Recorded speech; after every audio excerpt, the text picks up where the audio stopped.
all my friends and acquaintances and whoever you may be. Just wanted to point out a few quick things, and that is, first of all, to say thank you for the friends that have reached out, that have checked in, that have asked questions, and that have made it a point to acknowledge the fact that they don't know a lot of things, but come to the table with an open heart to say, hey, teach me. How do I learn? I'm doing it. Even for me, I'm half black. Certain days, I look Caucasian. Other days, I look black as fuck. I have a unique perception because I have one foot in each world, and I get to see both sides of it. So I want to say, first of all, thank you for those of you who are speaking out, who are standing with us. We see you. We appreciate you. And to those that think it's not their problem, let me tell you something. That ability to say it's not your problem, that it's not your problem, is part of the problem. Privilege is being able to say, it's not my problem. That is privilege. I don't care what your skin color is. But as a white person, you come to the table ahead. You start out ahead.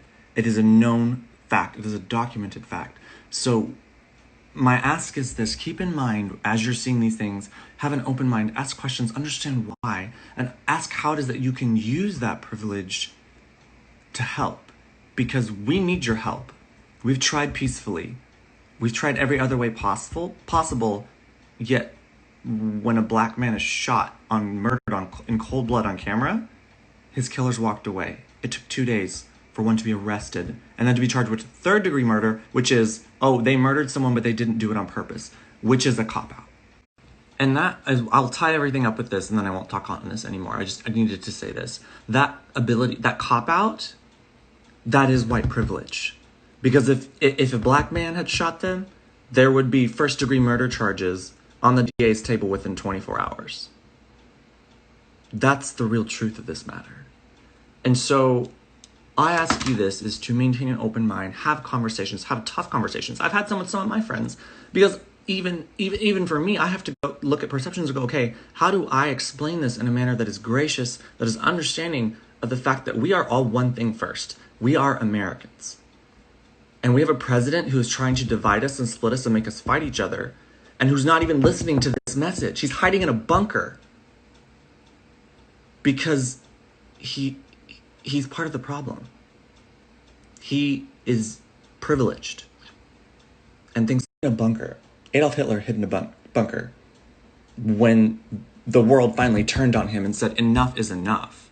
And when we have a president that is inciting race wars with his words, that is why when you sit there on Twitter and go, oh my God, yes, progressive rights, yes, healthcare for all, yes, that's great. But if you don't get your ass out there and vote, did you know that 13% of the total votes for Bernie were people under the age of 30? Y'all bitch and moan and complain, but you don't vote. And if you don't vote, nothing will change. Nothing that you desire to come to fruition will change. Black trans men and women fought and rioted for 5 fucking days at Stonewall so that you can walk down the street and hold your boyfriend's hand. So that means you cannot sit there. This is our fight. Black people, queer people, white people that are waking up and realizing that this is not the land of the free. Should be rephrased to the land of the free is free with conditions. It's a conditional freedom, and that is not what the Constitution says. We self-evident, all truth, that all men are created equal, period. It does not say all white men, all black men, all Americans, which America is a diverse, immigrant-based country.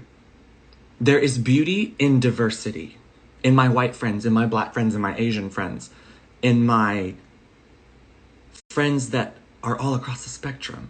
And that is the lesson to be learned here. When you hear the term all lives matter and they want to use that as but to include white people, no, that's not what that means. That phrase is harmful because it's a cop-out too. It lets you as a white person include yourself enough to excuse the problem because you've involved. That is part of the problem. We're not saying that your life doesn't matter. White people's lives don't matter. The T is that when there's documented injustice against black people, education, jobs, income disparity, just marginalized communities that are forced to live a certain way because they can't escape that due to laws put into place to affect that and to make sure that stays the way it is. That is why we are where we're at today. And that is why when you say all lives matter, you further the problem. Every life is precious, but Black lives matter. Because right now, they don't. And people are starting to understand that. So I wanted to end with this quote, and I want you to listen. And it says that our courts and juries aren't impartial arbiters. They exist inside society, not outside of it. And they can only provide as much justice as society is willing to give. That's why people are rioting. That's why people are beating shit. And I don't agree with any of the law breaking, but those you people that question this and excuse all your apathy, the reason why is because a Black man was murdered on camera. And it took 2 days for the person who did it to even be arrested. His sister sat on the news and had to tell her nieces and nephews what happened. They have to watch these videos. That is why what is happening. Because it's time to change that. It's time to say, you know, this is not right. This is not acceptable. And it takes all of us, each and every one of us.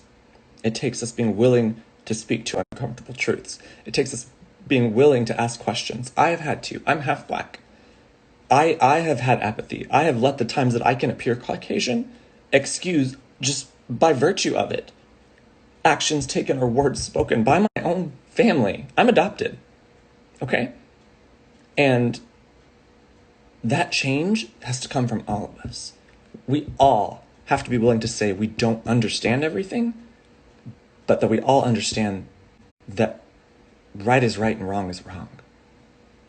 And if we truly want to be called Americans, then all Americans deserve the same freedoms.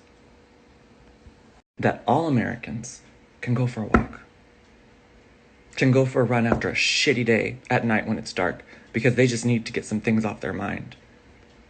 That all Americans can go to the courtroom and know that our system of justice will treat them fairly. That when they are pulled over, they don't have to worry about where their hands are because the officer will pull on them depending on what color their skin is. Until right matters, nothing does. That's why Black Lives Matters. That's why this situation matters. And that's why your willingness to come to the table matters. I love all of my friends. I love all my acquaintances. And I'm sorry for the uncomfortable conversations, but they need to be had. And you need to listen. We all need to listen.